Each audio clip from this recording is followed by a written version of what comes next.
Three children with DNA that didn't match any known human population were pulled from a hidden cellar in 1976. The lab technician who tested their blood quit 2 days later and never spoke about it again. Their files were buried, the property burned, and every trace of them erased. What were they hiding?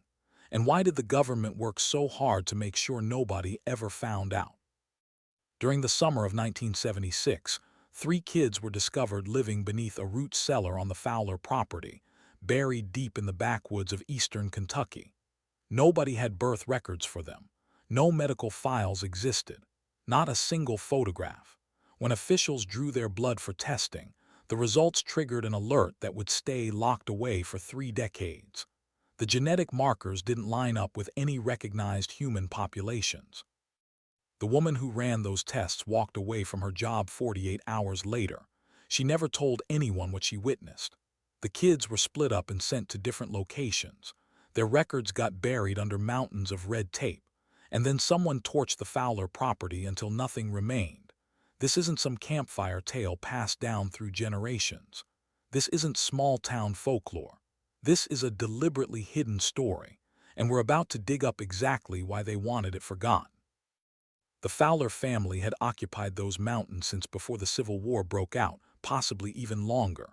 Their isolation went way beyond normal privacy. It was survival. It was religion. It was something nobody wanted to put into words. The closest town sat 17 miles away in Harland, connected by a road that dissolved into mud half the year. People in Harland understood the Fowlers the same way you understand there's a wasp nest in your attic. You don't investigate. You don't poke around. You accept that certain things deserve to be left alone. But in 1976, a social worker named Vance decided she couldn't ignore it anymore. She'd caught wind of rumors about kids on that property. Kids who'd never seen a doctor or teacher or anyone from beyond those mountains. She'd heard other whispers too, stories that turned her stomach, tales of strange lights flickering through the woods and sounds that didn't belong to any creature people could identify. Drove up that mountain on a Tuesday in June. What she discovered would plague her consciousness until her death 43 years later. She never breathed a word about it to anyone outside the investigation. The Fowler property sat at the end of what barely qualified as a path. Had to ditch her car half a mile back and hike the rest through woods so dense the sunlight struggled to reach the forest floor. She mentioned later in her sealed testimony that the silence struck her first. No bird calls, no insect sounds, just her own breathing and twigs snapping beneath her boots. When she reached the clearing, she found a structure that looked like it had been constructed and reconstructed across generations. Rooms tacked on without logic, rotting wood merging into rotting wood, windows covered with tar paper and fabric, an odor hung in the air that she couldn't place, something organic and deeply wrong, like meat spoiling in summer heat. She shouted out. Silence answered her. She called again. That's when she caught it. A noise rising from underground, from beneath the house itself. Children's voices, but they weren't speaking English. Not any native dialect she'd encountered either. Something ancient or invented or something that human throats were never meant to produce. Located the entrance behind the house, concealed under a wooden door so weathered it blended into the earth. The root cellar descended much deeper than any root cellar should, maybe 15 feet down, with stacked stone and clay forming the walls. At the bottom, in dim light bleeding through cracks in the floorboards overhead, she found them. 3 children, 2 girls and 1 boy, somewhere between 8 and 12 years old, though pinning down their exact ages would prove impossible. Their skin was pale in a way that transcended simple lack of sunlight. It had an almost see-through quality, blue veins visible like rivers on a geography map. Their eyes were oversized, unnaturally so, and caught light the way animal eyes do when a flashlight hits them. They didn't cry when they spotted her. They didn't bolt. They just stared with an expression would later call recognition, as if they'd been waiting for her, as if they'd always known someone would eventually arrive. The kids wore handmade clothing stitched from fabric that might have been flour sacks or old curtains, stained with dirt and something darker. Their hair had been chopped short, nearly shaved. When moved closer, she noticed markings on their scalps, not quite scars, symbols that had been carved or burned into the skin, now healed but still visible, circles inside circles, lines branching like tree roots or blood vessels. She asked for their names. The oldest girl opened her mouth and produced a sound that wasn't exactly a word, something between humming and whispering that made teeth hurt. She asked where their parents were. The boy pointed up toward the house. Then he pointed down toward the earth beneath their feet, realized she didn't want to understand what that gesture meant. She called for backup on her radio. Within 3 hours, the property was crawling with county sheriffs, state police, and 2 men in unmarked suits who never showed identification, but seized control the moment they stepped on site. The children were removed that same day, bundled in blankets and carried to waiting vehicles while police tore through the Fowler house searching for evidence of who'd kept them there and why. What they uncovered exceeded everyone's worst expectations. The house had been empty, but not recently. Dust coated every surface thick as carpet. Food in the cupboards had decomposed to powder. Furniture was arranged in bizarre configurations. Chairs facing blank walls. Tables flipped upside down. Beds torn apart with mattresses shredded and scattered across floors.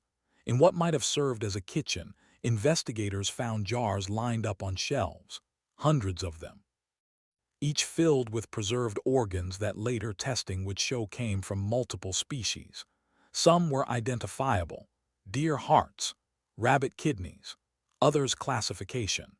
The medical examiner who cataloged them refused to guess their origin, but his notes included phrases like unknown mammalian tissue and cellular structure inconsistent with regional wildlife. But the room in the back, the one with the door nailed shut from outside, made 2 officers immediately request transfers off the case. Inside, the walls were plastered floor to ceiling with writing. Not English, not any alphabet anyone on site recognized. The symbols matched the markings found carved into the children's scalps. Mixed among the writing were drawings, crude but disturbingly precise, showing figures that resembled humans but missed the mark. Too many joints in the fingers. Eyes positioned slightly off on the face. In the room's center stood a table. On that table were leather straps worn smooth from repeated use and stained with substances that would later test positive for human blood. 3 different blood types, all matching the children from the root cellar. The men in unmarked suits photographed everything, then ordered the room locked down. By morning, those photographs had vanished from evidence storage. The 2 officers who'd entered first were told in crystal clear terms that they'd seen nothing worth remembering. The children were transported to a facility in Lexington, a place that officially didn't exist in any state documentation, but had been used before for cases the government preferred to keep quiet. They were separated immediately, placed in different wings, examined by doctors who'd signed clearance papers and confidentiality agreements before being allowed near them. The initial medical reports painted an impossible picture. The children's bone density was off, too light for their apparent age and size. Their internal temperature ran consistently below normal human baseline, hovering around 94 degrees. Their hearts beat at a rate that should have indicated severe medical distress, yet they showed no signs of suffering. Revealed abnormalities that the examining physician, Dr. Holt, described in his notes as requiring immediate consultation with geneticists and possibly virologists. But before those consultations could happen, before anyone could process what they were seeing, a lab technician named flagged the children's samples and everything shifted. Had been working in the genetics lab at the University of Kentucky for 11 years when the Fowler children's blood samples reached her desk. She was experienced, methodical, not someone prone to errors or overreaction. She'd processed thousands of samples, witnessed countless variations within normal human genetic boundaries. But when she ran the analysis on the first child's blood, then the second, then the third, she sat at her workstation for 20 minutes in absolute silence before picking up the phone to call her supervisor. The karyotype was wrong. The chromosome count checked out. 46 chromosomes arranged in 23 pairs, but the banding patterns were off. Sequences existed that shouldn't. Genetic markers that didn't correspond to any known human. When she ran the samples through comparison databases searching for maternal and paternal lineages, the computer threw errors, unable to place the children within any established human population group. Not European, not African, not Asian or indigenous American. The genetic signatures were isolated, unique, as if these children had descended from a lineage that had split from the rest of humanity so far back that the divergence had become fundamental. Ran the tests again, thinking contamination, thinking lab error, thinking anything except what the results were screaming at her. The numbers came back identical. She expanded her analysis, examining mitochondrial DNA, the genetic information passed down through the maternal line with almost zero variation across thousands of years. In normal samples, mitochondrial DNA tells a story of human migration, of populations spreading across continents, of common ancestry traced back to Africa hundreds of thousands of years ago. The Fowler children's mitochondrial DNA told a different story entirely. The sequences were ancient, older than they should have been, with mutation rates that suggested separation from known human lineages for a period. Calculations placed somewhere between 8,000 and 12,000 years. But that couldn't be possible. No isolated human populations had remained genetically separate that long. Even the most remote tribes in the Amazon or the highlands of Papua New Guinea showed clear genetic connections to other human groups. These children didn't. They were related to each other. The tests confirmed that much. Siblings or possibly cousins. But their connection to the rest of humanity was distant, theoretical, visible only in the basic structure that marked them as something that had once been human, or had come from the same source as humans, but had traveled a completely different evolutionary path. The supervisor who took call made her run the tests a third time while he watched. When the results came back identical, he picked up a different phone, one that connected to an outside line had never seen used. Within 4 hours, 2 men arrived at the lab. They weren't doctors. They weren't university officials. They wore badges identifying them as federal employees, but the agency names were acronyms didn't recognize. They confiscated the samples, the test results, the raw data, and every note had written. They questioned her about who else had seen the results, who else had access to the samples, whether she'd made copies or discussed her findings with anyone outside the lab. She answered honestly. She hadn't told anyone. She'd barely processed what she was seeing herself. The men seemed satisfied. They thanked her for her discretion and told her the samples had been part of a classified medical study, that the abnormalities she'd noted resulted from experimental contamination, that there was nothing to worry about. Nodded and said she understood. 2 days later, she submitted her resignation. She never worked in genetics again. She never spoke about what she'd witnessed. In 2009, 3 years after her death from lung cancer, her daughter discovered a safety deposit box key among her mother's belongings. Inside that box was a single sheet of paper with 3 names written on it and a note that said they weren't human, not completely, and someone knew before they were ever found. The 3 children were separated within 72 hours of their DNA results being flagged. No explanation was given to facility staff. No formal transfer orders appeared in any official paperwork. The children simply vanished from their rooms in the middle of the night, moved by men who showed credentials but left no names, transported to locations that were never recorded in any file that would later become available to journalists or researchers. Vance, the social worker who discovered them, tried to follow up on their cases and was told the children had been placed with specialized foster families, that they were receiving appropriate care, that her services were no longer needed. When she pressed for details, when she demanded to know where they'd been taken and whether she could conduct follow-up visits, she was called into a meeting with her supervisor and 2 men from what was identified as the Department of Health and Human Services. They thanked her for her work. They assured her the children were safe, and they strongly suggested that her continued questions might be viewed as obstruction of a federal investigation into child endangerment and abuse. Vance had worked in social services for 19 years. She'd seen children pulled from terrible situations, seen families destroyed by poverty and addiction and violence. But she'd never seen a case shut down with this kind of pressure, this kind of finality. She stopped asking questions, but she kept a file hidden in her home, filled with copies of every document she'd managed to make before the case was sealed. The oldest girl, the one who'd made that strange humming sound when asked her name, was reportedly sent to a facility in West Virginia, a private institution that specialized in what the paperwork vaguely described as developmental disorders and genetic conditions requiring long-term residential care. The facility was remote, surrounded by fenced property, and operated with minimal oversight from state authorities. Former employees who spoken anonymously about the place describe it as something between a hospital and a research center, where children with unusual conditions were studied under the pretense of treatment. The girl was given a name, Sarah Fowler, though whether Fowler was actually the family name or just the name assigned based on the property where she was found remains unclear.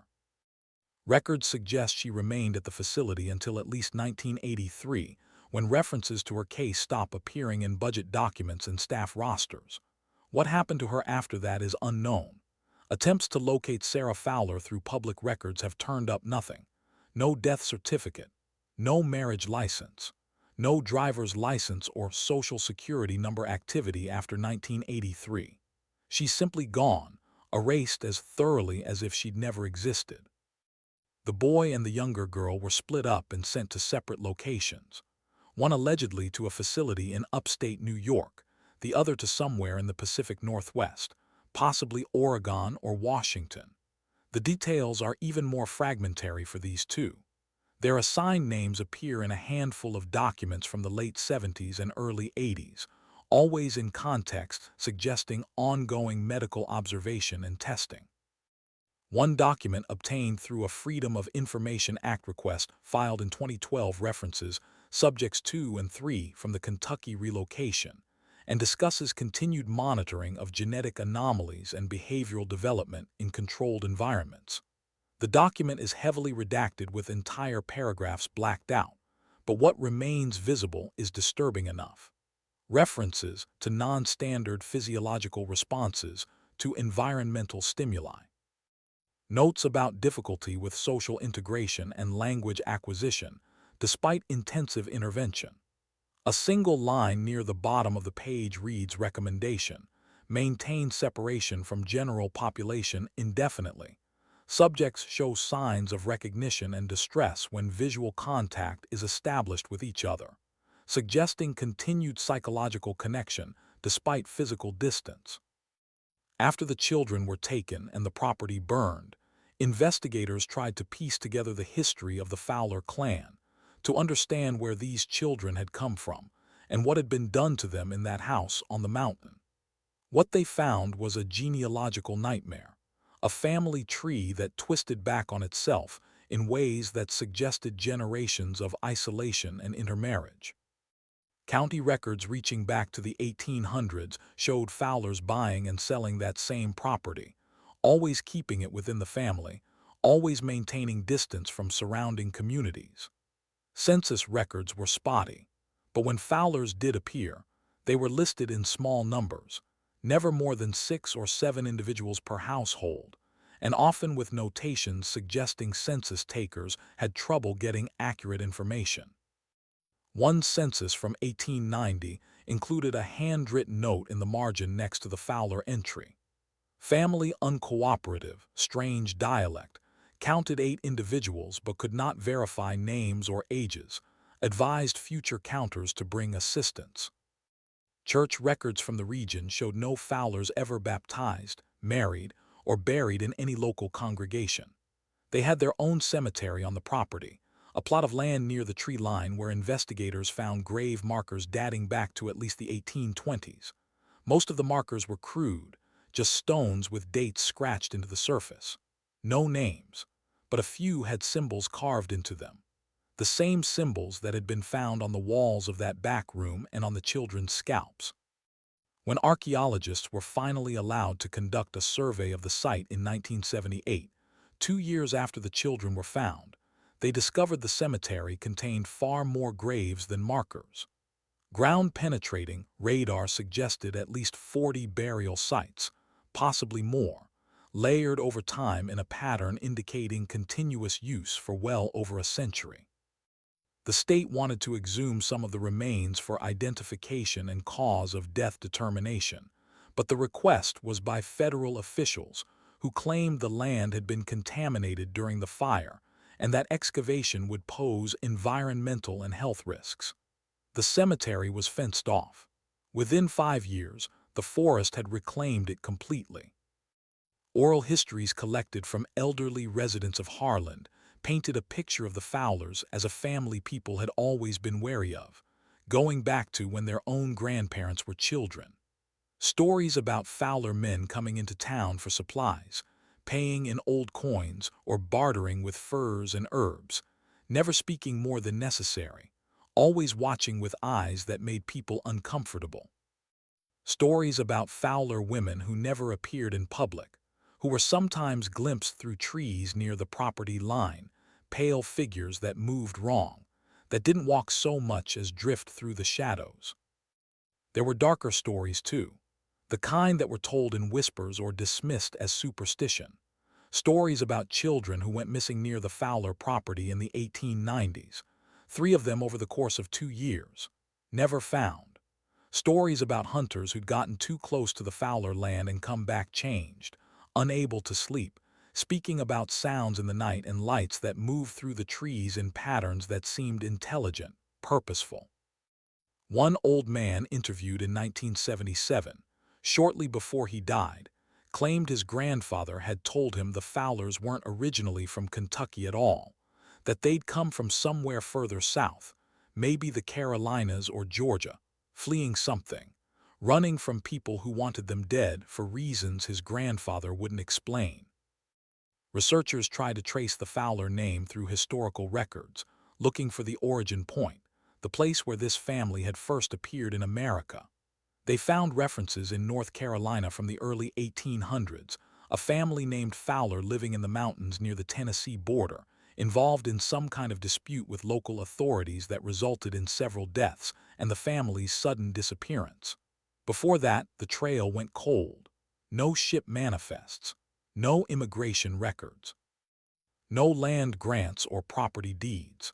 It was as if the Fowlers had simply materialized in the Appalachian Mountains sometime around the turn of the 19th century and had been hiding there ever since, breeding in isolation, preserving something in their blood that they didn't want diluted or discovered.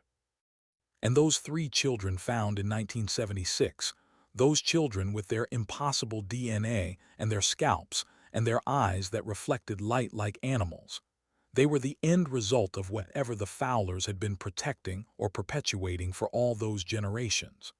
They were the proof that something had survived in those mountains, something that looked human enough to hide but wasn't human enough to be explained. The Fowler case was sealed by federal order in 1977, less than a year after the children were discovered. All files related to the investigation, the medical examinations, the DNA analysis, and the children's subsequent placement were classified under a provision citing national security concerns and ongoing sensitive research. Vance's reports disappeared from state archives. The police reports from Harlan County were removed from storage and never returned. Even the photographs taken of the property before it burned were confiscated from local newspaper offices by men who showed federal badges and provided receipts that were never honored. The official story, the one that appeared in the few newspaper articles published before the case went dark, was that 3 neglected children had been found living in squalor on an abandoned property, that they'd been placed in protective custody, and that criminal charges were being pursued against unknown parties. No mention of DNA. No mention of genetic anomalies. No mention of symbols or languages or anything that might suggest this was more than a tragic case of child abuse in rural America. The property itself remained off limits for decades. The land was seized by the federal government through eminent domain proceedings in 1978, transferred to the Department of the Interior, and designated as protected wilderness, unsuitable for public access due to terrain and environmental concerns. The few people who tried to reach the site in recent years report that the old access road has been completely reclaimed by forest, and that new roads leading into the area are blocked by gates with signs warning of dangerous conditions and threatening prosecution for trespassing. Satellite imagery of the region available through public mapping services shows an area of dense forest canopy with no visible structures or clearings. But some researchers have noted that the imagery appears distorted or low resolution compared to surrounding areas, as though the site is being deliberately obscured or the images replaced with older, less detailed versions. Whether this is intentional or simply a quirk of how the mapping data was collected remains speculation, but it's consistent with a pattern of information control that has surrounded the Fowler case from the beginning.